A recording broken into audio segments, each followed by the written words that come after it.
নমস্কার, আপনারা দেখছেন অভিজিৎ অফিসিয়াল। আমি অভিজিৎ। আপনারা নিশ্চয়ই শুনছেন যে বিহারে এসআইআর বা স্পেশাল ইন্টেনসিভ রিভিশন হচ্ছে, মানে ভোটার লিস্ট সংশোধন হচ্ছে। তো সেটা পশ্চিমবঙ্গেও হবে এবং শোনা যাচ্ছে ভারতবর্ষের সব রাজ্যেও হবে। তো নির্বাচন কমিশনে বলে দিয়েছেন যে পশ্চিমবঙ্গেও হবে। তো এটা নিয়ে রাজ্যের বিরোধী দল, বিশেষ করে বিজেপি, এবং তা বিজেপির মধ্যে যদি বলা যায় যে শুভেন্দুবাবু অত্যন্ত উল্লসিত যে এই এসআইআর হলে পশ্চিমবঙ্গে প্রায় 1,25,00,000 লোকের বাদ যাবে এবং তৃণমূলের ভোট প্রায় 1 কোটি কমে যাবে। তাতে মোটামুটি বিজেপি ক্ষমতায় চলে আসবে এবং উনি হয়তো মনে মনে, যেটা বলেননি, মনে মনে ভাবছেন যে উনি মুখ্যমন্ত্রী হয়ে যাবেন, রাজভবনে শুধু শপথ নিতে বাকি থাকবে। তো প্রথমত হচ্ছে গিয়ে বিহারে যে এসআইআর হচ্ছে সেটা নিয়ে গোটা দেশব্যাপী যেভাবে আন্দোলন হচ্ছে বা বিতর্ক চলছে, সুপ্রিম কোর্টে যেভাবে মামলা চলছে, তাতে কিন্তু নির্বাচন কমিশন অনেকটা চাপে পড়ে গেছে।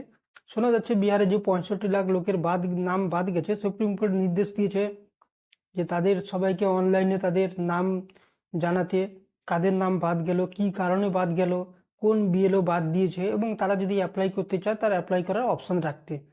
তো এই ক্ষেত্রে কিন্তু নির্বাচন কমিশন রীতিমতো চাপে পড়ে গেছে এবং সেই 65 লাখ লোকের মধ্যে যদি ব্যাপক সংখ্যক নাম দেখা যায় যে মানুষ রয়েছে কিন্তু তাদের নাম কেটে গেছে, তো সেক্ষেত্রে কিন্তু আরও সুপ্রিম কোর্টে নির্বাচন কমিশন চাপে পড়ে যাবে। এবং ইতিমধ্যে আপনারা নিশ্চয়ই দেখেছেন রাহুল গান্ধী এবং বিহারের নেতা তেজস্বী যাদব, যিনি লালু প্রসাদ যাদবের ছেলে, আরজেডির নেতা, তো ওনারা বিহার গোটা চষে বেড়াচ্ছেন যেভাবে এই ভোটার লিস্ট বা ভোট চুরিকে কেন্দ্র করে। তাতে কিন্তু গোটা দেশে একটা ব্যাপক আন্দোলন হচ্ছে এবং এই মুহূর্তে নির্বাচন কমিশন কিন্তু যথেষ্ট সন্দেহের মুখে পড়ে গেছে। আর দ্বিতীয় হচ্ছে, তো এই মুহূর্তে অত্যন্ত নির্বাচন কমিশন চাপে পড়ে গেছে এবং শোনা যাচ্ছে যে বিরোধী জোট, বিশেষ করে ইন্ডিয়া জোট, নির্বাচন কমিশনের বিরুদ্ধে ইমপিচমেন্ট এনে তাকে সরিয়ে দেওয়ার একটা পরিকল্পনা করছে। এই কথাটা চাউর হতে দিল্লির রাজনৈতিক মহলে গুঞ্জন শুরু হয়ে গেছে, তাহলে কি হতে পারে। তো এরপরে যেটা অনেকে ভাবছেন যে পশ্চিমবঙ্গে এসআইআর হলে এখানে 1,25,00,000 লোকের নাম বাদ যাবে, যেটা শুভেন্দুবাবু বলছেন। বাস্তবে কিন্তু তা হবে না। তার কারণ হচ্ছে বিহার আর পশ্চিমবঙ্গের মধ্যে অনেক পার্থক্য আছে। প্রথম পার্থক্য হচ্ছে বিহারে কিন্তু মানে এনডিএ জোট, মানে বিজেপির জোট শরিক নীতিশ কুমারের সরকার চলছে, তাদের বিজেপি একটা পাওয়ারফুল পজিশনে রয়েছে। তো তাদেরই যারা বুথ লেভেল অফিসার বা বিডিও থেকে বা ডিএম থেকে, মোটামুটি তারা কিন্তু ওই বিজেপি বা এনডিএ জোটের সরকারেরই লোক। কিন্তু সেটা পশ্চিমবঙ্গে হবে না, কারণ পশ্চিমবঙ্গে কিন্তু এখানে যেসব অফিসাররা কাজ করবেন তারা কিন্তু ম্যাক্সিমামই হবে তৃণমূল সরকারের নিয়ন্ত্রণাধীন। এবং এখানে অধিকাংশ অফিসার কিন্তু রাজ্য সরকারের, এবং রাজ্য সরকার যেহেতু তৃণমূলে, তো তাদের কিন্তু একটা কন্ট্রোল থাকবে বিএলও থেকে শুরু করে বিডিও থেকে ডিএম থেকে। তো এখানে কিন্তু কোনো মানুষকে অন্যায্যভাবে নাম কেটে দেওয়া, বাদ দিয়ে দেওয়া, এটা কিন্তু এখানে পশ্চিমবঙ্গে খুব একটা সম্ভব হবে না। উল্টো এটাও হতে পারে যে এখানে কিন্তু অনেক লোকের নাম আরও হয়তো জুড়ে যেতে পারে। প্লাস যে মৃত ভোটার বা ভুয়ো ভোটারের কথা বলা হচ্ছে যে তাদের নাম সব বাদ চলে যাবে, দেখা যাবে হয়তো কিছু বাদ যেতে পারে, কিন্তু অধিকাংশ ক্ষেত্রে আমার তো মনে হচ্ছে যে থেকেই যাবে। কারণ এখানে কিন্তু যারা এই কাজগুলো করবে, নির্বাচন কমিশনার তো দিল্লি থেকে এসে এই কাজগুলো গ্রামে গঞ্জে গিয়ে করবে না। গ্রামে গঞ্জে যারা কাজ করবে, বুথ লেভেল অফিসার, তারা কিন্তু সবই মোটামুটি রাজ্য সরকারের কন্ট্রোলে থাকবে। তো তাদের রাজ্য সরকারের কে রুষ্ট করে তারা কোনো কাজ করে ফেলবে এরকম মনে হয় না, এবং তাদের কন্ট্রোল থাকবে। প্লাস তৃণমূল কংগ্রেসের একটা সাংগঠনিক শক্তি আছে, যেটা পশ্চিমবঙ্গে বিজেপির নেই। কারণ এখনো পর্যন্ত যে 81,000 মতো বুথ আছে, তাদের সব জায়গায় বুথ লেভেল কিন্তু, মানে কমিটি যেগুলো হয়, সেগুলো তৃণমূলের কিন্তু সব জায়গায় রয়েছে, কিন্তু বিজেপির নেই। বিজেপির প্রায় 60,000-এর মতো আছে।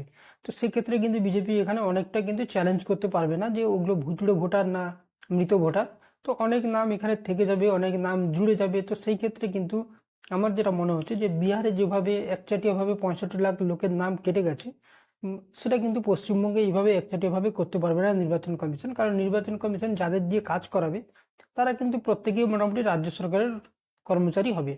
তো সেক্ষেত্রে এটা একটা তৃণমূল সরকারের সুবিধা রয়েছে। প্লাস বিহারে যেহেতু আরজেডি এবং কংগ্রেসের সঙ্গে বিজেপির, মানে এনডিএ জোটের একটা টক্কর, এখানে কিন্তু তা নয়।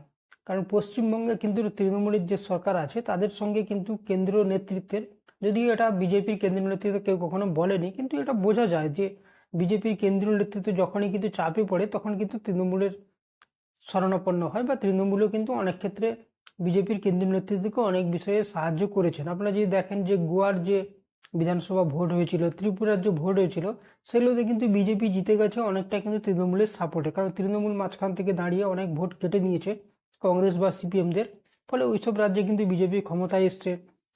তেমনি আপনারা যদি দেখেন যে পশ্চিমবঙ্গে এত দুর্নীতির মামলা চলছে, কোনোটা কিন্তু শেষ হয়নি। তার কারণ কেন্দ্রীয় নেতৃত্ব নিশ্চয়ই চায়নি। ইডি সিবিআইতে কেন্দ্রীয় সরকারের হাতে ছিল, তো অনেকটাই হয়তো মামলা এতদিনে হয়ে যেত।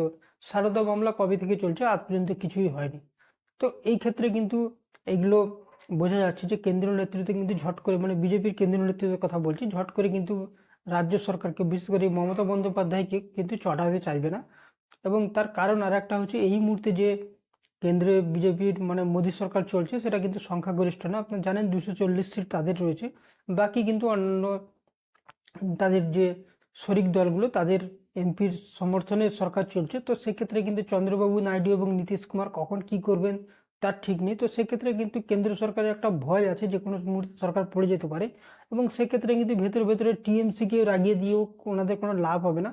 তো সেক্ষেত্রে হতে পারে যে বিভিন্ন বিল পাসের ক্ষেত্রে টিএমসি অনেক ক্ষেত্রেই কিন্তু দেখা গেছে যে আপনারা কেন্দ্র সরকার কিন্তু সাপোর্ট করেছে। এই যে উপরাষ্ট্রপতি জগদীপ ধনখড় হয়েছিল, তাকেও কিন্তু তৃণমূল সরকার সাপোর্ট করেছিল। তেমনি অনেক বিলে আবার অনুপস্থিত এমপি থেকে যান, সেই দিক দিয়ে বিজেপির সাপোর্ট হয়ে যায়।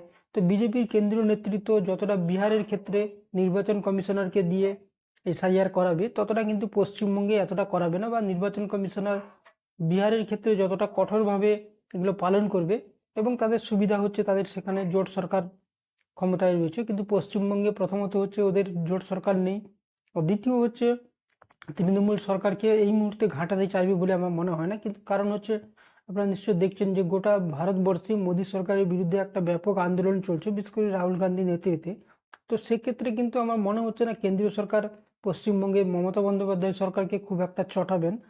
তো আমার মনে হচ্ছে না নির্বাচন কমিশন মোটামুটি বিহারের ক্ষেত্রে যতটা কঠোরভাবে করছেন, তো পশ্চিমবঙ্গে মমতা বন্দ্যোপাধ্যায়ের ব্যাপক ক্ষতি হয়ে যাক এই ধরনের কোনো স্টেপ নেবে বলে আমার মনে হচ্ছে না। তার কারণ হচ্ছে, সম্প্রতি আপনারা নিশ্চয়ই শুনেছেন নির্বাচন কমিশনার যখন প্রেস কনফারেন্স করছিলেন, একজন জিজ্ঞেস করেছিলেন যে বাংলায় কবে এসআইআর হবে। তখন কিন্তু উনি একটা কথা বলেছেন যে বাংলায় কবে এসআইআর হবে সেটা নির্বাচন কমিশন আলোচনা করে ঠিক করবে। তো সেই জন্য আমি বলছি যে আদৌ বাংলায় এসআইআর হবে কিনা, বা এসআইআর যদি বাংলায় হয়ও বিহারের মতো এত কঠোরভাবে হবে কিনা, সেটা কিন্তু আমার মনে প্রচণ্ড সন্দেহ রয়েছে। তো সেই হিসাবে আমি বলছি, যারা বলছেন যে বিজেপি এখানে এসআইআর হলে অ্যাডভান্টেজ, তারা কিন্তু অ্যাডভান্টেজে যাবে বলে আমার মনে হয় না। তৃণমূলই কিন্তু অ্যাডভান্টেজ থাকবে। তো দেখা যাক আগামী দিনে নির্বাচন কমিশন কি করে, বা নির্বাচন কমিশনের পরিস্থিতি কি হয়, এবং পশ্চিমবঙ্গে এসআইআর হয় কিনা। কারণ এর আগে যখন এসআইআর হয়েছিল, তখন কিন্তু নির্বাচন কমিশন একটা রুলিং ছিল যে যে রাজ্যে ভোট আছে 1 বছরের মধ্যে, সেখানে এসআইআর হবে না।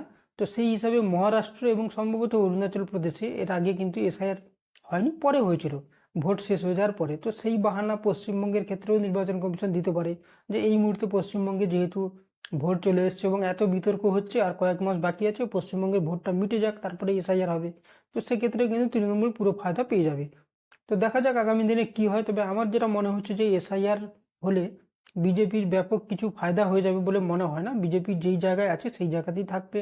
তৃণমূলের যেই জায়গায় আছে, যেমন ভোট করানোর, যেমন জিতে আসার, বা যেভাবে ওনাদের সাংগঠনিক ক্ষমতা দিয়ে ওনারা জেতেন, সেইভাবেই জিতে আসার সম্ভাবনা কিন্তু প্রবল রয়েছে। বিজেপি নেতাদের, বিশেষ করে শুভেন্দুবাবুর এই এসআইআর নিয়ে যে মানুষকে এত বিভ্রান্তি করছে, কোনো লাভ হবে বলে আমার মনে হয় না। দেখা যাক নির্বাচন কমিশন কি করে, তার জন্য আমাদের অপেক্ষা করতে হবে। আজকে এই পর্যন্ত। আপনারা ভালো থাকবেন, সুস্থ থাকবেন। ধন্যবাদ।